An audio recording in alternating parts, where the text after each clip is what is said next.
In nomine Patris et Filii et Spiritus Sancti. Amen. Welcome back.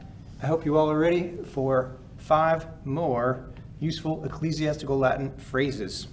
First 2 I want to give you are from the scriptures. The next 2 are traditional Latin maxims.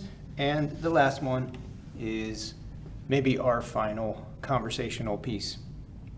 So, the first one is actually from St. Paul, Romans chapter 11, verse 36, where he says, Quoniam ex ipso et per ipsum et in ipso sunt omnia, sibi gloria in saecula, which means, for from him, or literally out of Jesus himself, ex, out of, that's where we get exit from, right?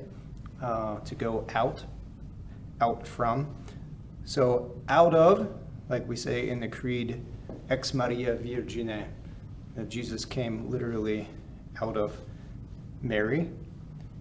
So out of Jesus himself, from Jesus himself, et per ipsum, through him, it was through Jesus the Word that all things were created. Et in ipso, in him, literally he is God, we are literally all in God. And then it says, sunt omnia, are all things. So again, for out of him, from him, and through him, and in him are all things, everything, omnia. Sibi gloria in saecula, to himself be the glory. In saecula means forever. Literally, it means unto the ages. So it's kind of a cooler way to think of forever, because it literally makes us think of, an age, right? Many, many, many years, and then ages of ages. Saecula saeculorum is the popular phrase in the liturgy.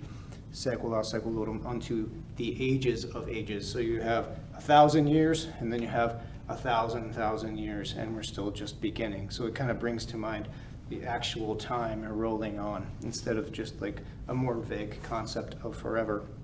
So again, from him, and through him, and in him are all things.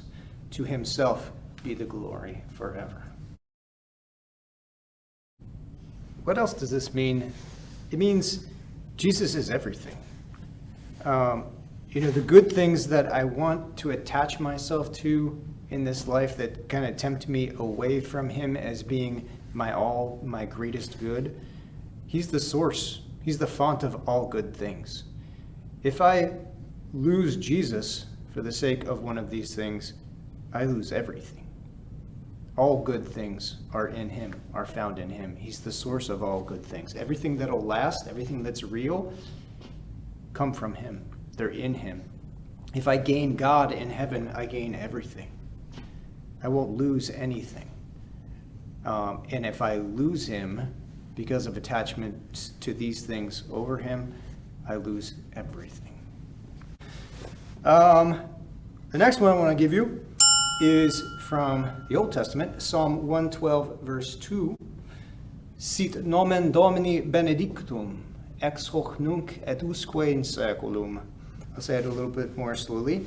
Sit nomen Domini benedictum, ex hoc nunc et usque in saeculum. And these are very poetic. The translators from Greek and Hebrew, I think, were rather inspired to not only get across the ideas, which Greek translates into Latin, very, very well and literally. They're very close.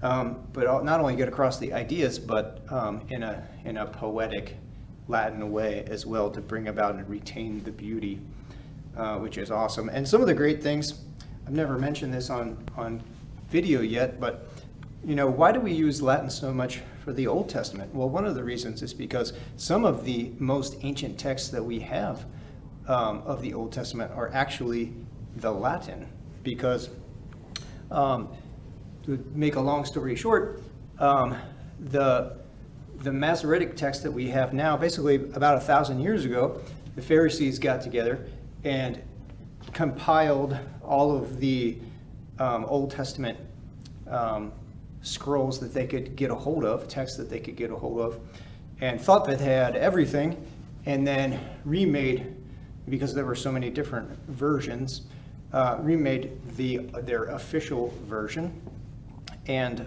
destroyed all the rest. And so basically what we have now, for the most part, is really only about 1,000 years old. That's why discovering the Dead Sea Scrolls, hidden away, an older stash of Hebrew texts, was a big discovery, but still didn't have all the texts. So for some of the ancient, the Vetus Latina, the old Latin translations of some of the Bible are actually some of the older texts that we have, and also very, very beautiful. And so anyway, this verse of the Psalm, what does it mean? Sit nomen Domini benedictum ex hoc nunc et usque in saeculum.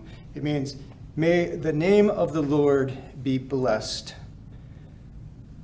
Ex hoc nunc. It means from this now, literally, from this moment, right? This very moment.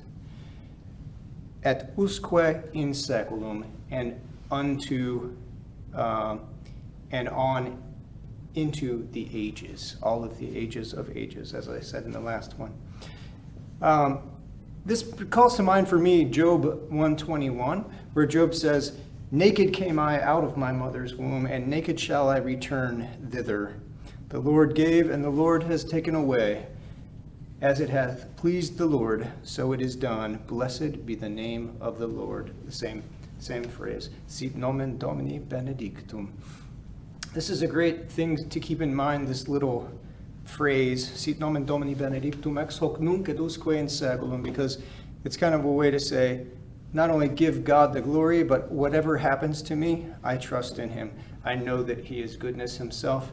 He knows what's best for me. He wants what's best for me, and he's arranging what's best for me. So there's a reason for everything, including the trials that I go through, including my sufferings. Just like Job said, blessed be the name of the Lord in everything. And again, like in my previous video, both of these call to mind, not to me give the glory, but to God, his holy name, and his goodness. The third one, now we want to move into these Latin maxims. The third one I want to go over is imperare sibi maximum imperium est. This is from Seneca, the Roman philosopher. Imperare sibi maximum imperium est. And what that means is to rule oneself, or to have empire, or be the emperor of oneself, is the greatest rule, is the greatest empire. It's one of the more ancient and famous of these Latin maxims, but I actually like better than that version. The one that I like the most is Magnum est quidem hostem vincere, se autem maximum. That one's not quite as ancient, probably, and not from as famous an author, but I really like this version. It's also a little bit longer. Magnum est quidem hostem vincere, se autem maximum. And what does that mean? It means, great is he who can conquer his enemy, but the greatest is he who can conquer himself. Great is he who can conquer his enemy, who conquers his enemy, but the greatest is he who conquers himself. And this brings to mind a really important law of the spiritual life, and that is, really my greatest enemy is myself. Ultimately, it all comes down to whether I choose to love God in return and be like him who God called me to be, or if I choose sin instead, my own way. So, you know, the fight of the spiritual life is, of course, controlling ourselves and fighting the good fight. And, you know, as the Bible also says, you know, it's harder to control yourself and be the patient man than it is to take over cities. It's easy to take over other people, but being able to rule yourself, now that's something. The next one, another Latin maxim, number 4, is acta non verba. Acta non verba. Very simple. Literally means actions, not words. Actions, not words. It's very easy for me to say these things, to repeat them, but to put them into practice, actually do it, is another thing. Acta non verba. Which reminds me of the first letter of John, chapter 3, verse 18, where St. John says, "My little children, let us not love in word nor in speech, but in deed and in truth." Love needs to be put into action. As St. James says, faith needs to be put into action where it is dead. Acta non verba. It's a good thing to remember. Acta non verba. I actually have it on my phone screen. Acta non verba, to remind myself. It's time to live it. And the last one, dun dun dun, the last conversational piece, unless of course I get a bunch of people saying that they want another one of these videos. This should be the last one. And that is, in our conversation, you know, we said hello, asked how each other are doing, responded, I'm doing well, I'm doing poorly. And then to say goodbye, if you're talking to one person, you would say vale, vale. And if you are saying goodbye to multiple people, you make it plural, valete. They're both in the imperative. And what it means is, again, be well, right? I wish you well. Be well or be strong. Be well or be strong. So that's how you would say goodbye. So feel free to, you know, ask me some questions, or if you have any requests for another video, another lesson, please let me know. And valete. Et oremus pro invice.